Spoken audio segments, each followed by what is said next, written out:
কই, আমি গুগলের চেয়েও বেশি জানি। ওইটা কেমনে করছ তুই? গুগল তো তোর পুরো জন্মের জ্ঞান রাখে।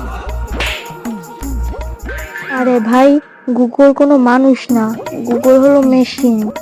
আমি তো পুরাটাই মানুষ। আমার মগজে 5G কানেকশন লাগানো।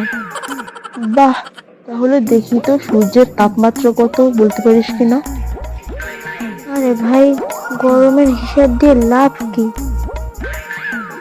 সূর্য তো পুড়ে, ঠিক তোর মাথার মতো। ঠিক আছে, দেখি। আর একটা প্রশ্ন করি, চাঁদের বাতাস নাই কেন বলতো? কারণ নাসা চায় না। ওরা যদি বাতাস দিত তাহলে চাঁদের সাইক্লোনাইট, চাঁদু সাইক্লোন নাম দিলে কেমন লাগে বলতো? ওরে বাবা, তাহলে নাসা আমাকে বৃষ্টিও নিয়ন্ত্রণ করে নাকি? একদম।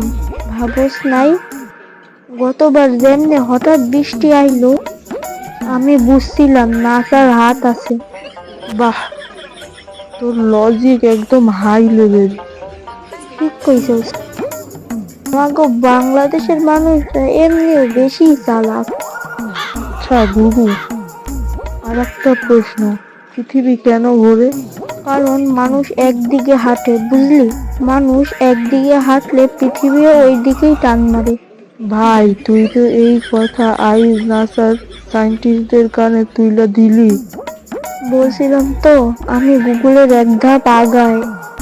ভাই, তুই তো গুগলের আগাই না, তুই তো মহাকাশের বাইরে গিয়ে পড়ছস। মহাকাশের বাইরে গেলে কি হয় জানোস? কি হয়?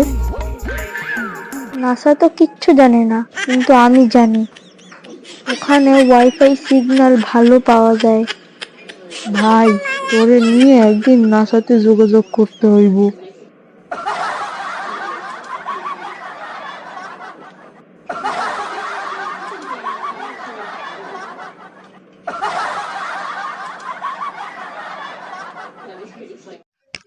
তো গাইস, আজকে এই পর্যন্ত। ভালো লাগলে লাইক করবেন, শেয়ার করবেন এবং সাবস্ক্রাইব করে দিতে ভুলবেন না।